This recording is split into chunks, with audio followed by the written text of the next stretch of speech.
Good evening, and welcome to Yoru no Monogatari, Tales of the Night.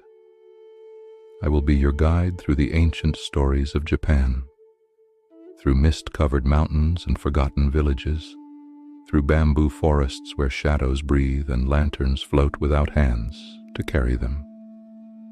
Tonight we journey into the world of the Kitsune, the fox.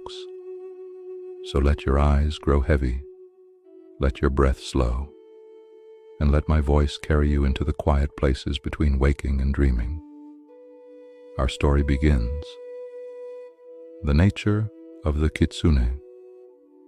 In the old country, when the mountains were young and the forests stretched endlessly into the horizon, there lived creatures that walked between worlds. The Kitsune. To the untrained eye, a Kitsune appears as an ordinary fox, perhaps a little larger, perhaps with fur that catches the moonlight in strange ways. But look closer, if you dare, and you might notice something unusual. The tails. A young Kitsune has but one tail, like any common fox. But as the centuries pass, as the fox grows in wisdom and power, new tails emerge. 2 tails, 3, 5, 7. And the oldest among them, the most ancient and powerful Kitsune, carry 9 magnificent tails that flow behind them like rivers of silk. It is said that a 9-tailed fox has lived for 1,000 years. 1,000 years of watching humans live and die. 1,000 years of learning our secrets, our weaknesses, our hearts. The Kitsune are shapeshifters, masters of illusion. They can become anything. A fallen leaf dancing in the wind, a stone by the roadside, a flickering flame in a lantern. But their favorite form is human. They become beautiful women with long dark hair and knowing smiles. They become old men with wise eyes and gentle hands. They become children laughing in the marketplace, merchants selling silk, monks walking the mountain paths. And you would never know. You would never suspect that the person beside you, the one whose eyes seem to hold depths you cannot fathom, might not be a person at all. There are 2 kinds of Kitsune that the old stories speak of. The Zenko, the good foxes.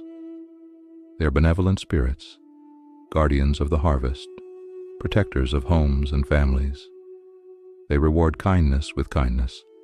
They bring fortune to those who deserve it. And then there are the Yako, the wild foxes. They are tricksters, mischief makers. They delight in confusion and chaos. They steal, they deceive, they lead travelers astray with floating lights in the darkness. But here's the secret that the old grandmothers knew. The secret they whispered to children by the fire. Even the trickster Kitsune are not evil. They simply play by different rules, rules that humans do not always understand. A Kitsune might steal your dinner and leave you hungry, but that same Kitsune might return years later to save your life. They are creatures of whim and memory, of ancient debts and long patience, and they never, ever forget. So the people of old Japan learned to live alongside these fox spirits. They left offerings of fried tofu, the Kitsune's favorite food, at the edges of forests. They built small shrines on hillsides. They spoke respectfully of foxes, even when no one seemed to be listening. Because someone was always listening. Now, let me tell you a story. Long ago, in a village nestled in the green hills of Okayama province, there lived a young farmer named Yasuo. Yasuo was not a remarkable man. He was neither handsome nor ugly, neither rich nor poor. He had a small house with a thatched roof, a modest rice paddy, and no family left to speak of. His parents had passed when he was young, and he had grown up quiet and alone. Each day was the same. He woke before dawn. He worked the fields until his back ached. He ate his simple meals in silence. He slept, and then he woke, and did it all again. Yasuo did not complain. He did not wish for more, but sometimes in the blue hours before sleep took him, he felt a loneliness so vast it seemed to fill his small house like water.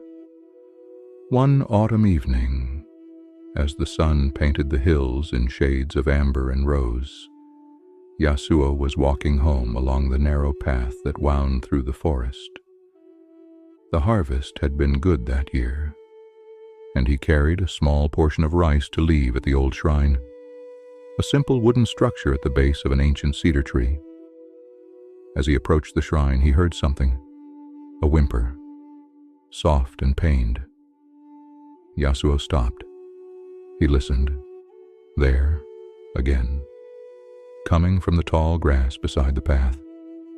He set down his offering and carefully parted the grass.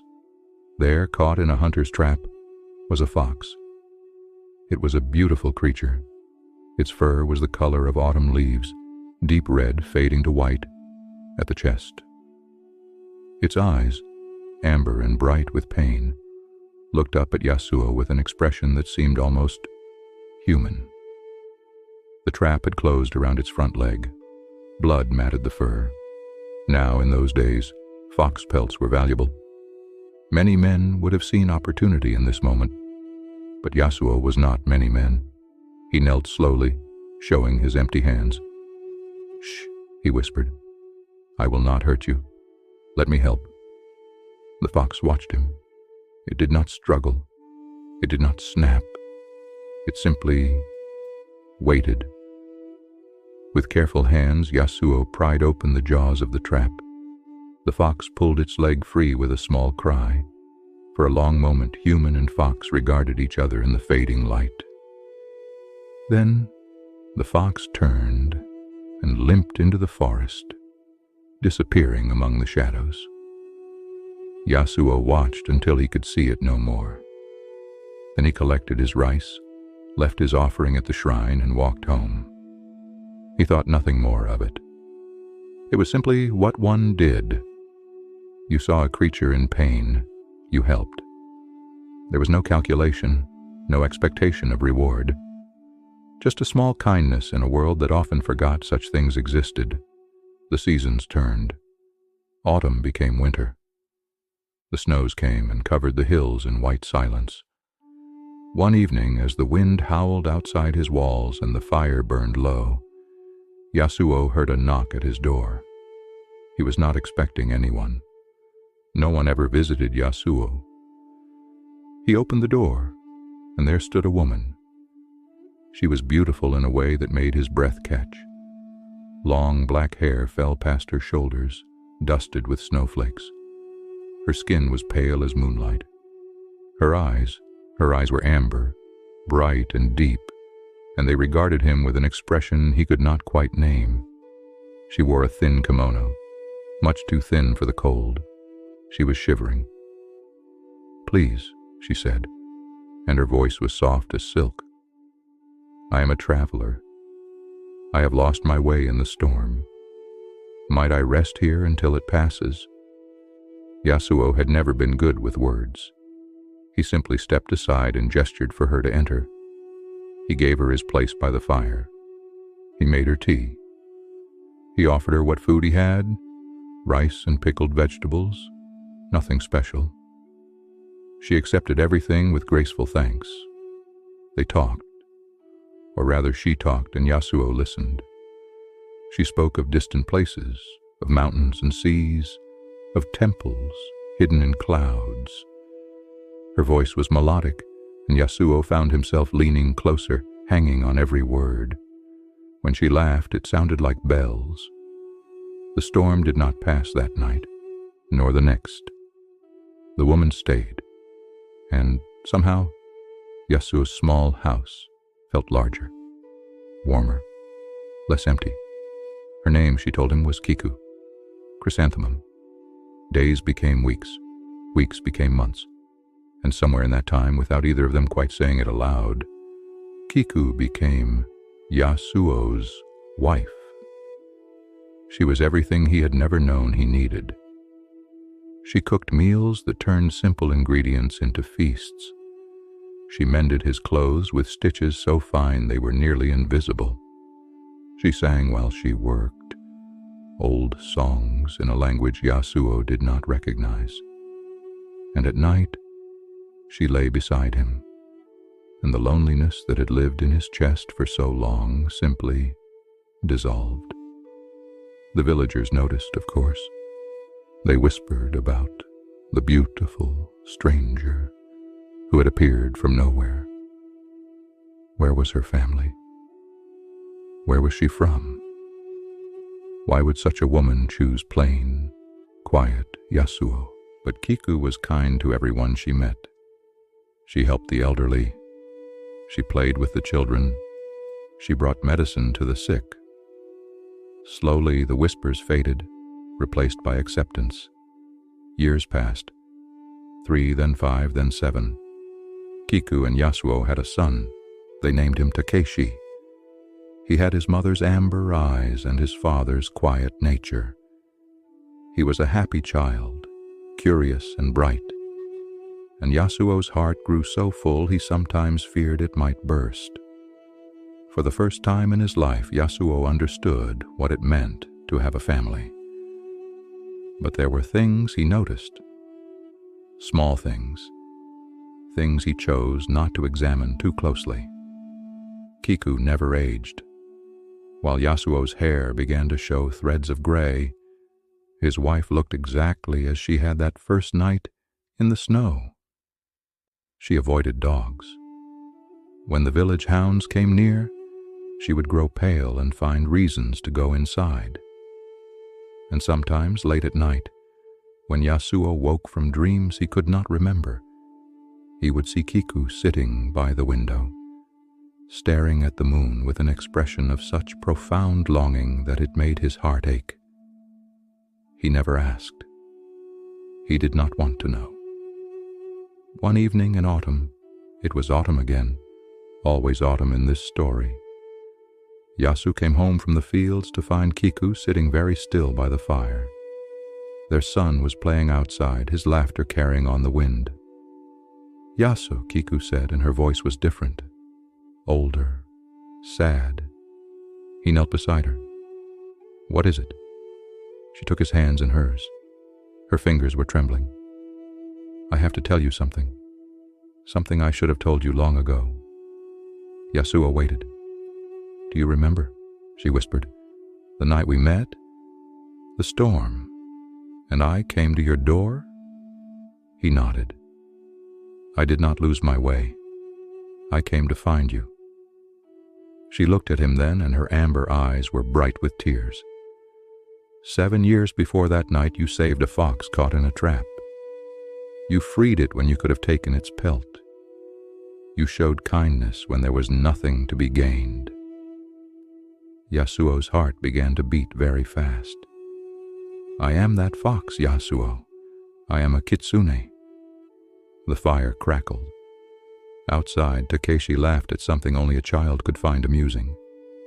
Yasuo looked at his wife, at her beautiful face now lined with fear and sorrow, at the woman who had filled his empty house with warmth and love and life. "I know," he said quietly. Kiku stared at him. "You know? I have known for a long time. I think perhaps I always knew." He reached up and gently wiped a tear from her cheek. "Did you think it would change anything?" "I am not human, Yasuo. I am a spirit, a fox. You are my wife. You are Takeshi's mother. You are everything." And he held her while she wept, tears of relief, of gratitude, of something that might have been wonder. They lived many more years together. Kiku watched her husband age, watched silver overtake his hair, watched his strong hands grow thin and weathered. She did not age a day. And when Yasuo finally closed his eyes for the last time, On a quiet evening in spring, Kiku was beside him. She held his hand as his breath slowed, and she whispered stories in his ear. Stories of a young farmer who had once freed a fox and changed the course of 2 lives forever. They say that after Yasuo passed, Kiku walked into the forest and was never seen again. Some say she returned to the spirit world. Others say she still wanders the hills of Okayama, watching over the descendants of her son. But the people of the village remember.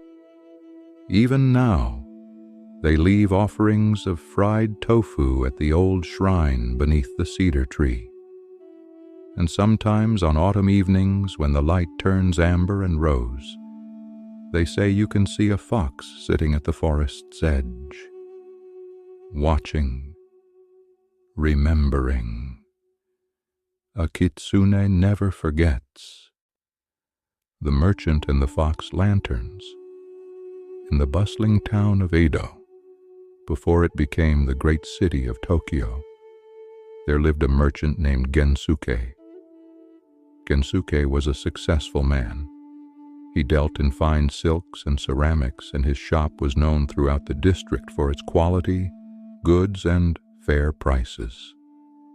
He had a comfortable home, a patient wife, and 3 healthy children. Life had been kind to him, perhaps too kind, for success had made Gensuke proud. Not cruel, not wicked, just proud. He walked with his chin a little too high. He spoke to servants a little too shortly. He gave to charity, yes, but always made sure others saw him give. The gods have little patience for pride, and neither do the Kitsune. One evening, Gensuke was returning from a business trip to a neighboring town. He had stayed later than intended, negotiating a particularly lucrative deal, and now night had fallen. The road home wound through a stretch of forest. Not a dangerous place. He had traveled it many times. But tonight, the darkness seemed thicker than usual. The moon hid behind clouds. The stars were dim. And somewhere in the distance, Gensuke heard something strange. Music, faint and ethereal, like wind chimes made of crystal. It seemed to come from somewhere off the path, deeper in the trees. Gensuke stopped. He knew the old stories, of course, everyone did. Mysterious music in the forest meant fox spirits. The sensible thing would be to keep walking, to hurry home, to pretend he had heard nothing. But Gensuke was a businessman, and businessmen are curious about anything that might present an opportunity. Besides, he was a modern man. He did not truly believe in such superstitions. He left the path and walked toward the music. The forest grew denser. The trees pressed close. And then, quite suddenly, Gensuke emerged into a clearing he had never seen before. And he had traveled this road 100 times. In the center of the clearing stood a magnificent pavilion lit by dozens of paper lanterns that glowed with soft golden light. Figures moved within. Beautiful women in elaborate kimono, handsome men playing instruments, servants carrying trays of food and sake. A party, a celebration. Here in the middle of the forest, in the middle of the night, a woman approached him. She was lovely beyond words, with hair piled high and decorated with silver pins. Her smile was warm and welcoming. "Ah, a traveler. How fortunate. Please join us. We are celebrating the autumn moon." Gensuke knew he should refuse. He knew this was wrong, impossible, dangerous. But the lanterns were so beautiful, the music was so sweet, and the woman's eyes seemed to promise wonders beyond imagining. He stayed. They gave him the seat of honor. They poured him sake in cups of finest porcelain. They served him delicacies he had never tasted. strange fruits and delicate sweets that melted on his tongue. The beautiful women laughed at his jokes. The men praised his business acumen. Everyone seemed to know him, to admire him, to hang on his every word. Gensuke had never felt so important, so valued, so magnificent. The hours passed in a blur of pleasure. He drank more sake. He boasted of his wealth, his success, his cleverness. He told stories of deals he had won, of competitors he had bested. Each tale earned more praise, more admiration. "Truly, you are the greatest merchant in all of Edo," they cried. "Perhaps," Gensuke said, and he was too drunk and happy to be modest. "Perhaps in all of Japan." The beautiful woman leaned close. Her breath was warm against his ear. "If you are so great," she whispered, "then surely you would not miss a small portion of your wealth. A small gift for the spirits who have honored you tonight." Gensuke reached for his money pouch. It seemed reasonable, more than reasonable. These wonderful people had given him such a magnificent evening. The least he could do was share his success. He pulled out a handful of gold coins, a substantial sum more than most families earned in a month, and placed them on the table with a flourish. "For my gracious hosts," he declared. The woman smiled. Her teeth, for just a moment, seemed very sharp. How generous, how truly generous. And then Gensuke blinked. He was lying on the forest floor. The clearing was gone. The pavilion, the lanterns, the beautiful people, all gone. Dawn light filtered through the trees, pale and cold. His head ached terribly.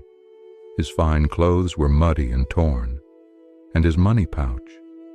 He grabbed for it frantically. It was still there, still tied to his belt.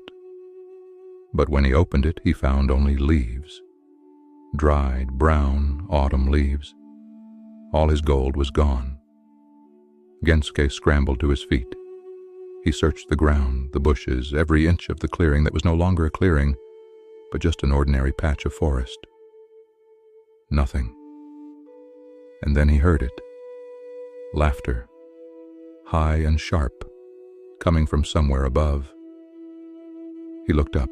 There, on a branch of an old oak tree, sat a fox. A large fox with russet fur and amber eyes that sparkled with unmistakable amusement.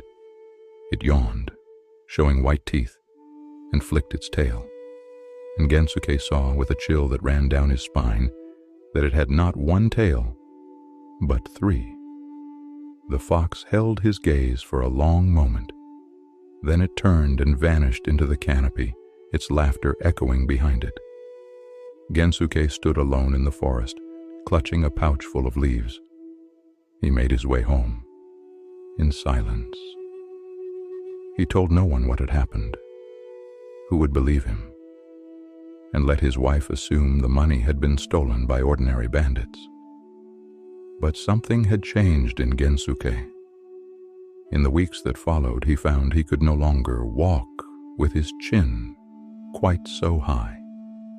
When servants spoke to him, he listened. When beggars asked for coins, he gave without looking to see who was watching. He had been tricked, humiliated, made a fool. And yet, in some strange way, he was grateful. The Kitsune had taken his gold, but it had given him something far more valuable in return: humility. Years later, when Gensuke was an old man with white hair and kind eyes, he would sometimes tell his grandchildren about the night he met the fox spirits. He told it as a funny story, laughing at his own foolishness, but he always ended the tale the same way. "Remember," he would say, leaning close, his eyes twinkling, "if you ever hear music in the forest at night, keep walking, unless you have a lesson you need to learn." And then he would look toward the window. toward the darkness beyond and smile, almost as if he were being watched, almost as if he were saying, "Thank you." The child and the white fox. The night grows deeper now, the story softer. This last tale is gentle, a story for the space between waking and dreams, where the world grows quiet and small. Listen. There was once a little girl named Hana who lived at the edge of a great forest. Hana was 7 years old. She had round cheeks and curious eyes and a laugh that made everyone around her smile. She lived with her grandmother in a small cottage, for her parents had gone to work in the distant city and would not return until spring. Hana loved her grandmother very much, but she was often lonely. The other children in the village lived too far away to visit, and her grandmother, though kind, was old and tired and slept much of the day. So Hana played alone. She made dolls from corn husks. She talked to the birds. She wandered to the edge of the forest and watched the shadows move between the trees. Her grandmother had warned her never to enter the forest. "There are spirits there," the old woman said. "Fox spirits. They are not always kind to little girls who wander where they should not." Hana promised to obey, and she did for a time. But one afternoon, in the golden light of late autumn, Hana saw something at the forest's edge that made her forget all her promises. A butterfly. It was the most beautiful butterfly she had ever seen. Its wings were pale blue, almost silver, and they caught the light like fragments of sky. It danced just beyond the tree line, hovering, waiting, as if it wanted her to follow. Hana took one step, then another, and before she knew it, she was deep in the forest. The trees were tall here, taller than any trees she had ever seen. Their branches wove together overhead, blocking out the sky. The path, if there had ever been a path, was gone. Hana stopped. She looked around. Every direction looked the same. She was lost. The little girl sat down on a fallen log and began to cry. Not loud, dramatic sobs, but quiet tears that rolled down her cheeks and dropped onto the forest floor. "I want to go home," she whispered. "I want my grandmother." And then she heard a voice. "Why are you crying, little one?" Hana looked up. Before her stood the most beautiful fox she had ever seen. Its fur was pure white like fresh snow, and its eyes were gold as sunlight. It sat very still, watching her with an expression that seemed almost concerned. Hana knew she should be afraid. Her grandmother's warnings echoed in her mind. Fox spirits, not always kind. But the fox's eyes were gentle, and Hana was very, very lost. "I followed a butterfly," she said, wiping her tears, "and now I cannot find my way home." The fox tilted its head. "A butterfly with silver wings?" Hana nodded. The fox made a sound that might have been a sigh. "That was my daughter. She is young and foolish and likes to play tricks." The fox stood and shook out its magnificent coat.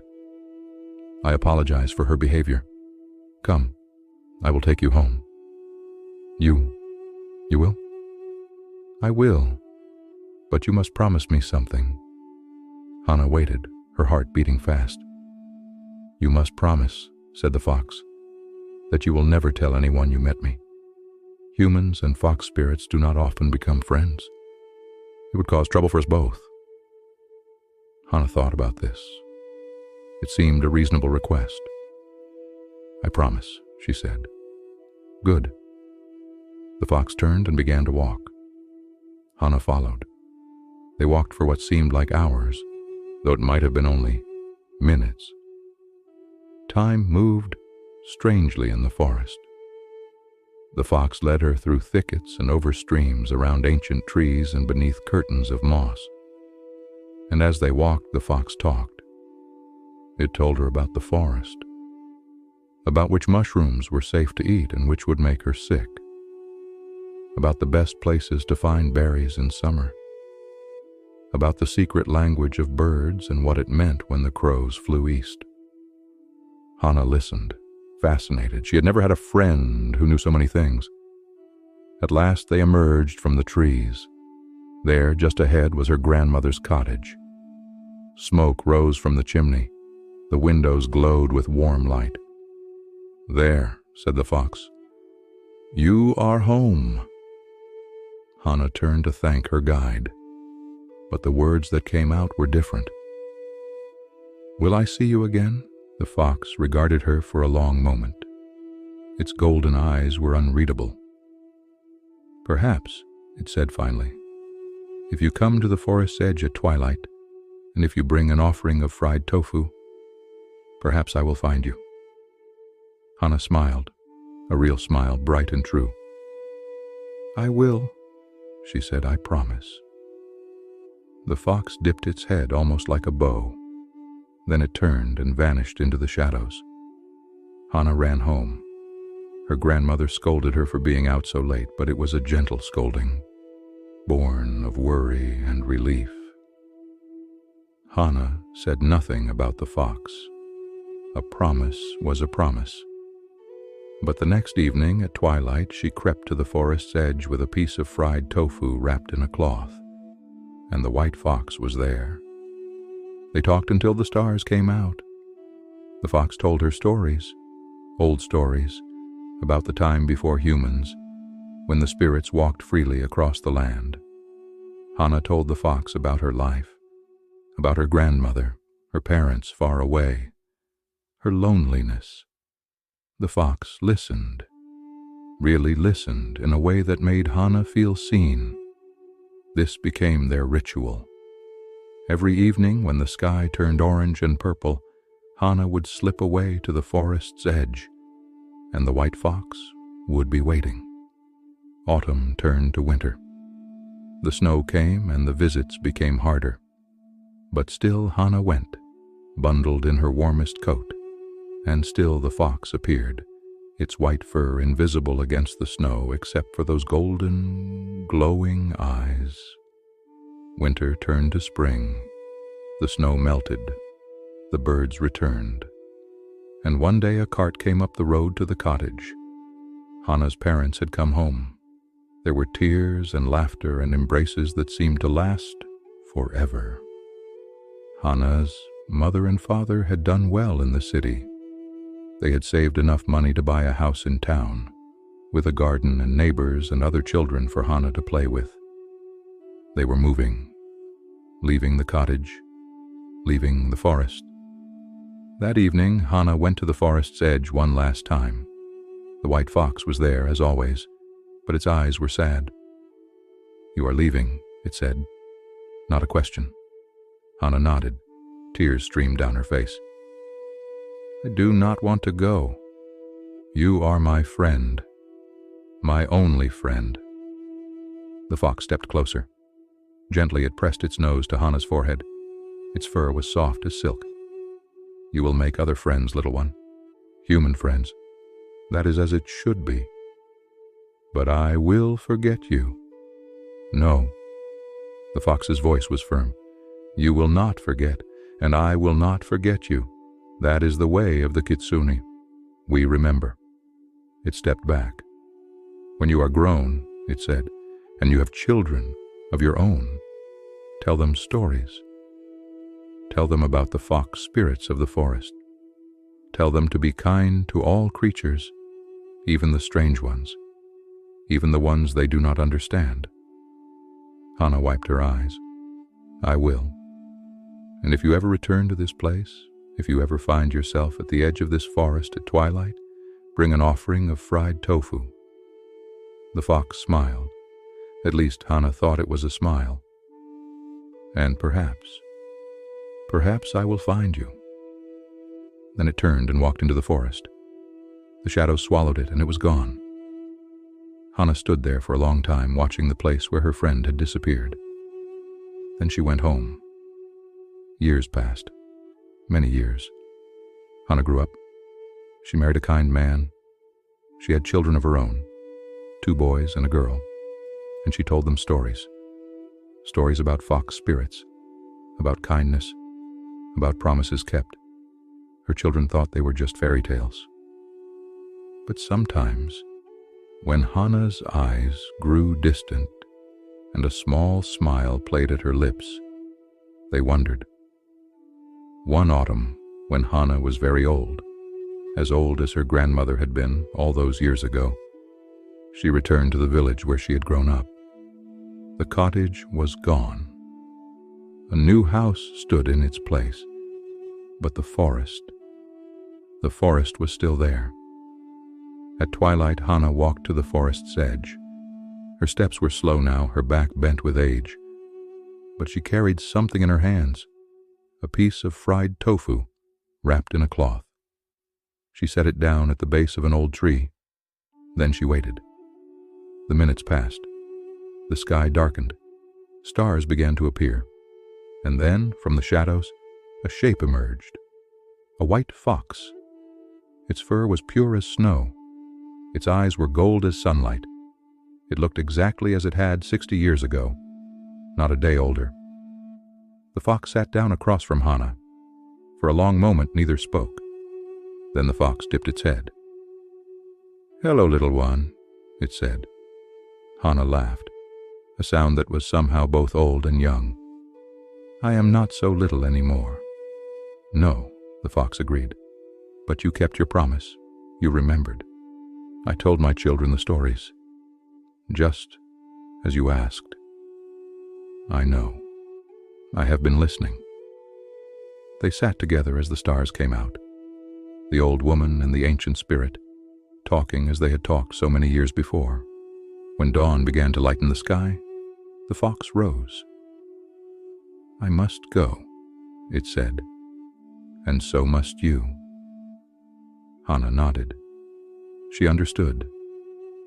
"Thank you," she said, "for being my friend when I had no one else." The fox's eyes softened. "Thank you," it replied, "for seeing me, for trusting me. Humans are not always so kind." It turned toward the forest.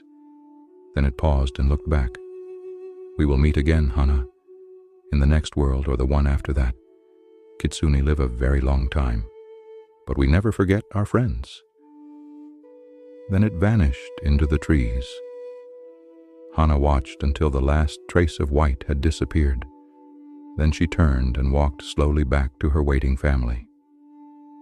She lived 3 more years, peaceful years, full of grandchildren and laughter and warm fires on cold nights.